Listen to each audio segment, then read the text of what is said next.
Bonsoir, je suis Paul Anderson. Pour une raison que j'ignore, je m'exprime comme Bob Lennon et je désapprouve complètement cette vidéo. Anderson, c'est un ciné barbare, massacré, découpé, tes licences préférées, avec la belle Mila, sa fidèle compagne. Anderson, réalise des nanars. Salutations, je suis Critobul et c'est avec plaisir que je vous accueille pour cette nouvelle vidéo de critique cinémasochiste. Et pour cette fois, vous l'aurez compris, j'ai décidé de vous parler de Resident Evil Afterlife. Vous connaissez tous bien sûr Resident Evil, série célèbre de survival horror de Capcom et connue au Japon sous le titre de Biohazard. Et vous connaissez probablement ce réalisateur visionnaire qui est Paul Anderson, le gars qui a trouvé que les Trois Mousquetaires avaient bien besoin de bateaux volants. Ce brave galopin s'occupe depuis 2002 de réaliser les adaptations ciné de la licence. La franchise Resident Evil au ciné compte 5 épisodes, soit presque autant que la série canonique, dont 3 furent réalisés par Anderson. Le point commun de tous ces films étant un niveau de médiocrité constant qui force le respect. Resident Evil Afterlife est le 4ème volet de la saga sorti en 2010. C'est aussi le premier film de la série à passer à la 3D. Et vous savez ce qu'on dit. Quand ton film est pourri, tourne-le en 3D, motherfucker!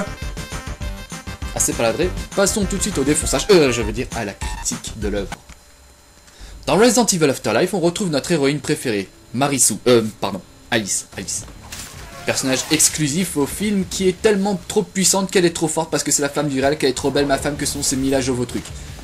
Au début du film, elle débarque à Tokyo où se situent les locaux d'Umbrella. Après moult bastons filmés en slow-mo aidés de ses clones, on dirait une mauvaise fanfic Naruto.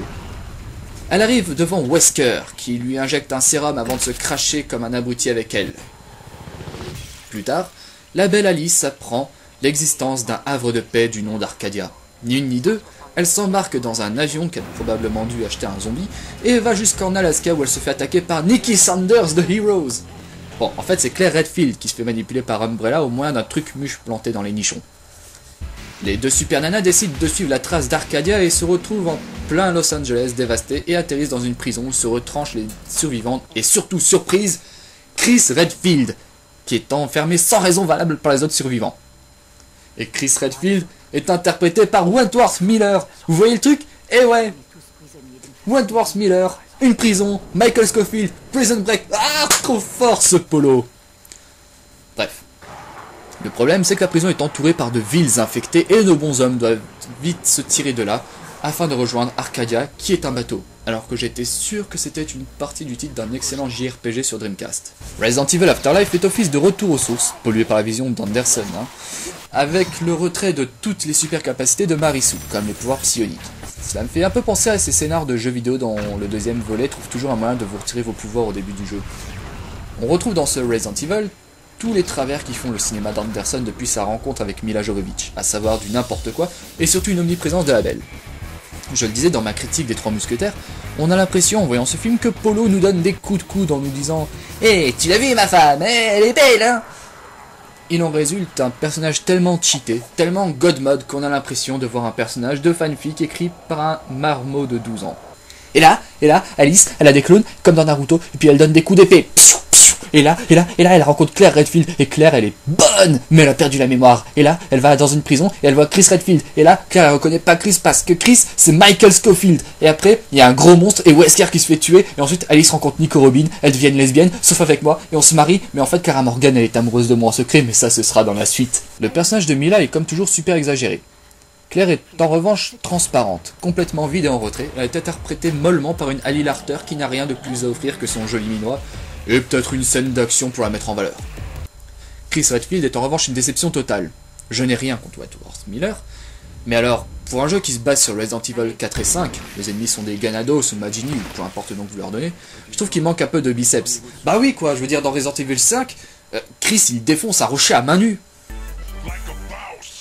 Bon, alors je sais, on peut dire que le premier Chris était tout à fait normalement proportionné, mais le background de celui du film est plus proche du Chris de Resident Evil 5 et 6. Je veux dire, il n'est pas fait mention de son appartenance aux Stars, ni au BSAA, ceci dit, et dans le film c'est un simple bidasse. Le personnage que les fans attendaient est au final assez mal traité, le pire étant que le brave Wentworth nous gratifie de son fameux jeu monofacial avec toujours son rictus bizarre qui donne un air un peu niais. Wesker était dur à rater car dans toute la série, c'est le perso le plus nanardesque. Oui, oui, je le dis, oui, et je le dis, je le signe, et je le répète, alors marquez-le en lettres de feu. Albert Wesker est un personnage de nanar et c'est depuis le premier Resident Evil. Ah, ça fait du bien de le dire. C'est donc normal qu'il soit tout à fait crédible dans ce film. En bref, notre Wesker se contente de très mal imiter Hugo Weaving dans Matrix et hop, le tour est joué.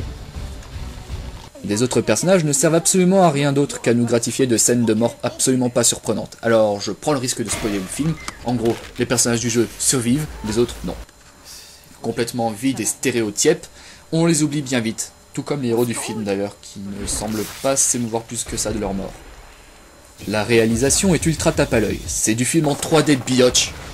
Et donc ça veut dire plein de trucs inutiles filmés en 3D. Et surtout plein de ralentis. Tout plein de ralentis. Oui, car les gens qui viennent voir un film d'action frénétique, c'est ce qu'ils veulent, des ralentis. Bon, hélas, on n'arrive pas à l'overdose de Resident Evil Extinction, mais on a quand même notre quota. Vous ne me croyez pas? Eh bien, regardez avec vos yeux de braise. Sérieusement, c'est horriblement exagéré.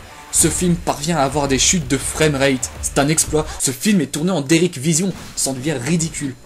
Et puis, ça me fait penser à un truc, tiens.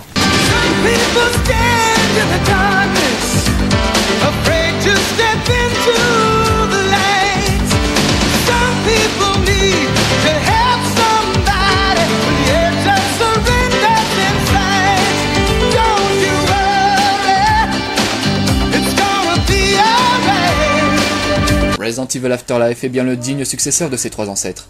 Un film crétin, ridicule, une ode à la gloire de Mila Jovovich et à la dévastation de licence. Il n'en reste pas moins un film assez marrant à voir et donc un nanar très correct. Et vous savez pourquoi? Parce qu'un mauvais nanar sera toujours plus marrant qu'une excellente comédie.